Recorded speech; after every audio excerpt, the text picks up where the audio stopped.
Good afternoon, everyone. I'm Rob Gardner. I suppose the professional part of me is I'm CEO and co-founder of Rebalance Earth. I spent 4 years working in wealth management. I was executive director for St. James's Place, managing £150 billion in assets for 1 million clients. And before that, I founded Reddington, which is one of the largest investment consultants in the UK. But basically 2 years ago, I quit my job to go all in because I believe that actually nature is arguably the biggest and most valuable asset class probably none of you have ever thought about is an asset. So in 20 minutes, I'm going to try and convince you of 4 things. So the first of all is that nature is an asset class. The second thing is that we need to invest in nature to protect the rest of our assets, our equities, our bonds, our infrastructure, our real estate. The third thing is I want to show you how can you make money from investing in nature. How can you generate cash flows and make money? And fourthly, I'm going to leave you with a thought that I think 10 years from now, for the 21st gathering of this event, it will be a £100 billion industry here in the UK investing in nature. Earlier, we heard from Citi about the economic outlook for Europe. I just want to give you the economic outlook for the most valuable asset, planet Earth. And so when I was a toddler, my mum and dad took me to the first glacier I'd ever visited, near Gardner in Norway. And ever since, I've had a passion for glaciers, so much so that I went to university to study geography and specialize in glaciology and hydrology. And I was part of the Alpine Glacier Project. And that's me in Findale, just outside of Zermatt. I went back this summer, 25 years later.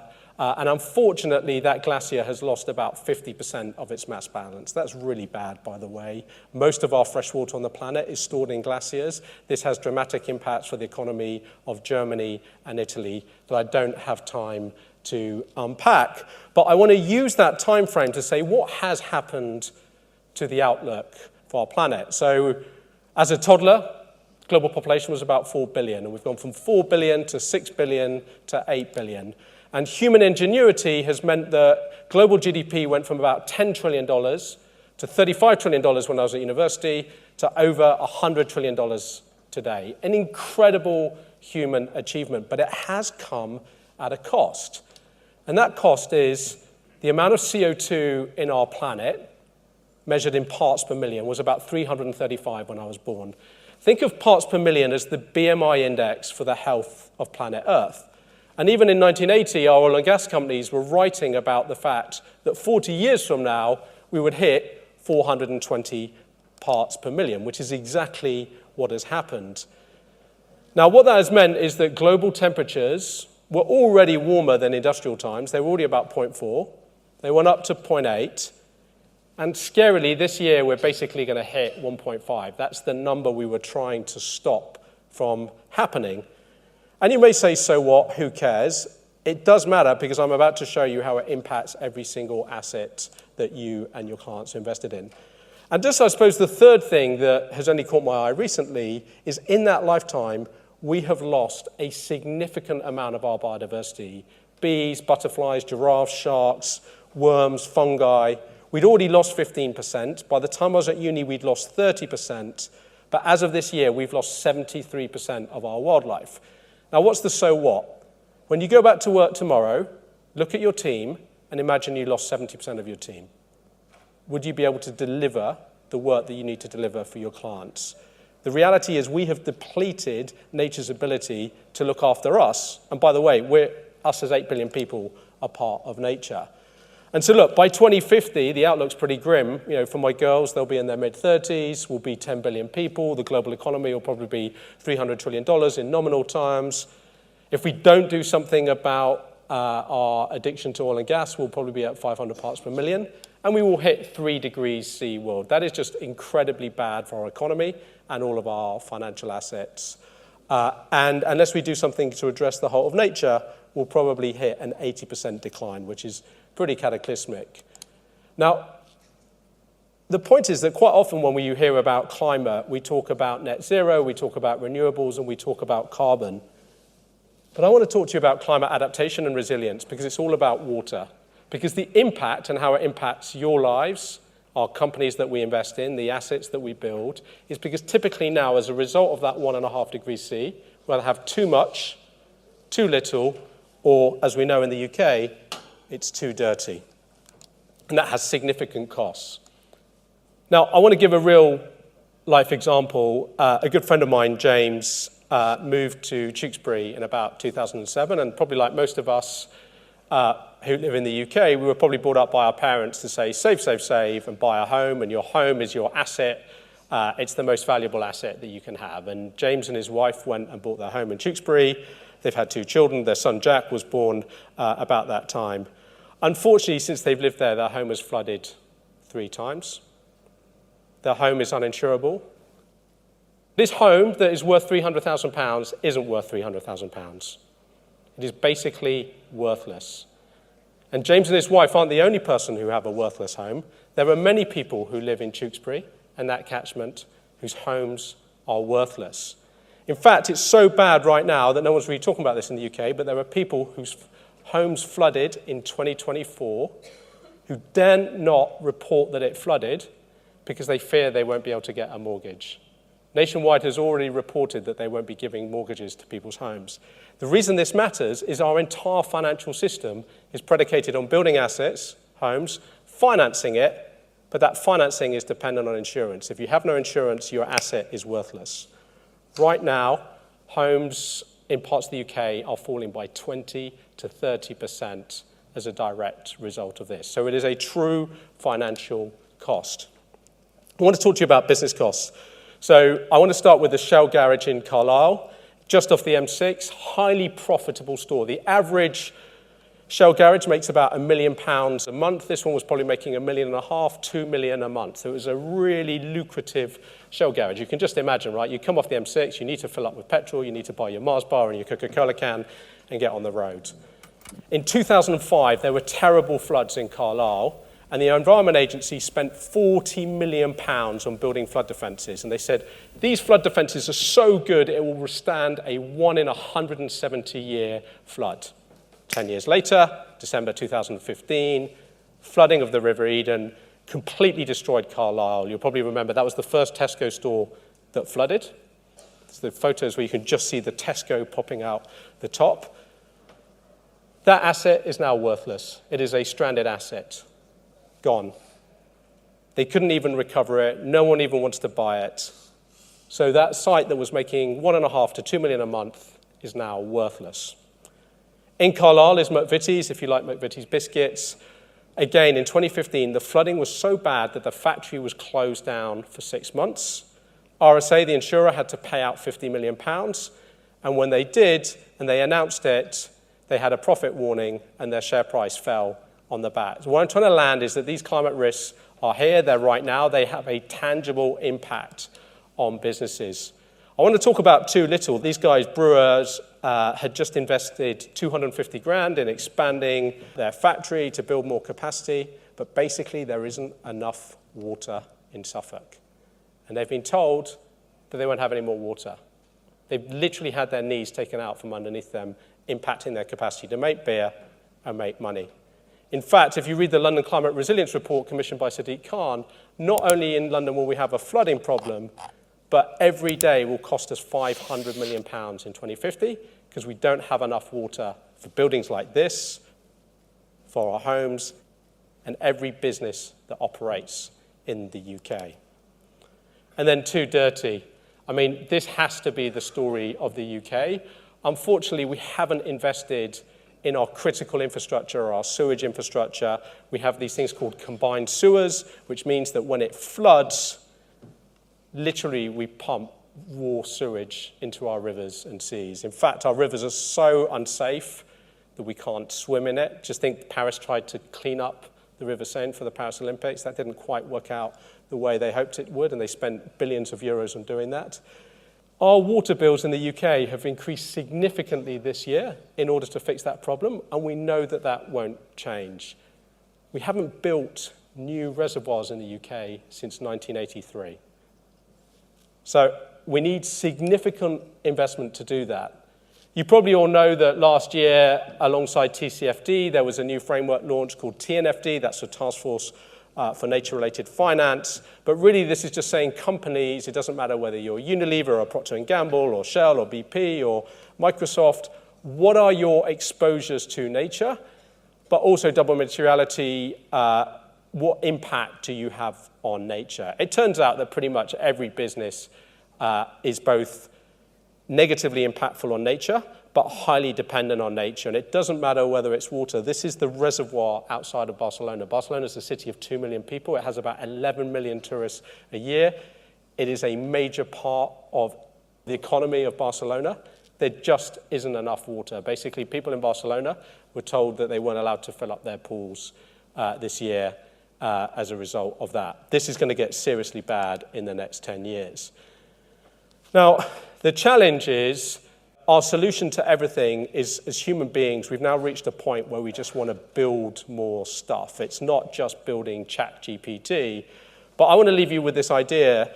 We've got 4 billion years worth of technology. It's called nature. We've just forgotten it. But actually, it's not totally forgotten. In Bangkok, they see nature as business-critical infrastructure. They don't do this to make it pretty and have birds and bees. They need water, right? It's a big city. You need to get the right water in the right place of the right quality. It was a really simple choice. Do we build more water treatment plants, or do we let nature do the work for us? So what looks like a park is an incredibly sophisticated 4 billion-year-old technology that cleans millions of liters of water every single day for the people of Bangkok. As a byproduct, it cools the city. As a byproduct, it mitigates CO2. Oh, and guess what? It's just a great place to go and hang out with your kids and your family and be good for your mental health. These are just valuable ecosystems. When a city thinks differently, when it starts to implement what's called biophilic design, not just in the homes and in the buildings, but taking that approach to cities. Again, I want to really double down on this point that you can make money from investing in nature. So Dow Inc., probably not regarded as an ESG industry leader, in 1996 had to build a new water treatment plant. In 1996, this water treatment plant for that factory was going to cost, let's say, about $40 million.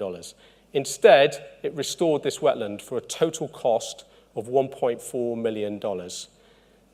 That wetland cleans millions of liters every single day that they need for that plant. And now, as a result of not spending $40 million, energy costs and chemical costs saves them $10 million a year. I reckon that since 1996, they've saved over $280 million in costs, which is an IRR of 18%. I think we can all agree if we made 18% from private markets, that's a pretty good investment. On top of the biodiversity and the carbon sequestration, and again, just a great place to go. So I promised you, I said, well, how do you make money from nature? I just want to pause because we all work in this complex industry, and I think sometimes we forget what makes an asset class. I have a really simple definition of an asset class. It needs to have 3 things. Utility, a home, I can live in it, or an office that I can rent out. Sometimes scarcity, obviously a nice home in the south of France is worth more than a home somewhere else. Or if I own a nice watch or a Hermes handbag, that's worth more because of scarcity. But the real driver is cash flow. How do I drive cash flow from my asset, from my infrastructure asset, from my property, from my company? And so the next bit is all about deriving cash flow from nature. The starting point isn't a nice, beautiful bit of nature. You have to start with demand. You have to start with who pays for nature and why. So the idea here is, where's the next Shell? Where's the next Carlyle? So let's identify companies at risk from the risks that I've talked about. Too much, too little, or too dirty. This is a live case study, and each one of these companies has lost pounds and pence in the last 24 months as a result of one of those 3 risks. So that's the demand side. The second thing is you need to go, well, what are the solutions? Now, the River Plym looks like that. Now, if you study geography, you'd know that rivers don't look like that. Rivers are meant to be wiggly-woggly, they're meant to be very curvy, they're meant to be complex. In the UK, we've straightened and canalized 97% of our rivers. We've basically turned them into motorways that take the rainfall straight off our farms, straight down into our cities, destroying our factories and homes. So what are the opportunities to reverse this and reduce those risks? 3, build the business case. Every single one of those businesses I talked about has very clear unit economics. I know some of you are about to get a flight out of Heathrow shortly. Heathrow makes £40 per passenger every time. So a 15-minute delay for them is 100 grand. It doesn't matter whether you're Sainsbury's or a Shell garage or Sofology or Screwfix, you have basic unit economics. And if your asset floods, that's one problem. But if you have business interruption risk, that costs real money. So it doesn't matter whether you're green buses. By the way, that's the Sainsbury's in Marsh Mills. If that Sainsbury's closes down for a week, that costs them hundreds of thousands of pounds. And that's now happening to multiple Sainsbury's stores around the UK. If you read their sustainability report, their risk isn't the bees and the soil degrading, it's flooding to the stores. This is a major risk for Tesco, for Sainsbury's, for Amazon, anyone in the food retail distribution space. 4, well, we know how to create contracts. We have power purchasing agreements. We just financed the Thames Tideway using infrastructure asset. We know how to create what's called a RAB, a regulated asset base, or an RCV. We can apply the same investment principle that pension funds used to build the Tideway, or to try and build Sizewell C, to make the same nature restorations, and use the same contracts and principles that we've been using to finance renewable energy for the last 20 years. The same principle that was used for the Elizabeth line, the same principle that was used to extend the Northern line down to the new Battersea power station. So we create nature as a service. This is the pivot. Once you start thinking of nature as something valuable that provides valuable ecosystem services, we can price it and value it the same we do everything else. And look, then we need to restore things. There are so many opportunities. We can take that river, we can re-wriggle it, and we can slow down the flow of water. We can restore peatland. Sphagnum moss, so on top of peatland, can hold 20 times its weight in water. It is truly the Cape Moss of nature, because not only does it slow down and store the flow of water, but it increases biodiversity and it sequesters carbon. One of the things that we want to do is go, well, how can we restore peatland at scale, package it up, put it in a RAB model or an RCV model, and sell it to a water utility company in the same way they would go about financing and treating a water treatment company. And then in our towns and cities, sustainable urban drainage systems. Nature restoration takes time. Good practice says about 20 years. In the UK, we have a new system for property development called BNG. The time frame is 30 years. So we need to make sure that we monitor and maintain these over that 20 or 30-year time period. So I think if we follow each one of these 6 steps, hopefully I've convinced you that we can take nature and convert it into an infrastructure asset and start to fund and finance it in the same way that we did the M6 toll road, in the same way that we did the Thames Tideway. And here's the cool thing. The UK is the second largest pensions and wealth management market in the world. Across wealth, DB pensions, LGPS, and DC, we've got about £5 trillion.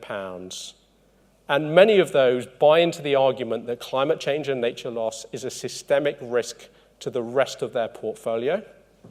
If you can make 8 to 12% from investing in nature as an asset class, why wouldn't you invest 2p in every pound to protect the remaining 98p in your portfolio? I said at the beginning I wanted to convince you that it was a £100 billion asset class opportunity in the UK.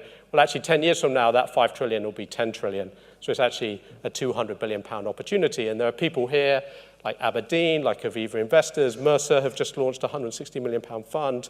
I think that for this industry, there is a huge opportunity to apply our private markets knowledge, whether it's semi-liquid, not in the water sense, but in being able to access this new asset class. So hopefully I've convinced you that nature is the new asset class and we can invest in it to create a world worth living in. Thank you very much.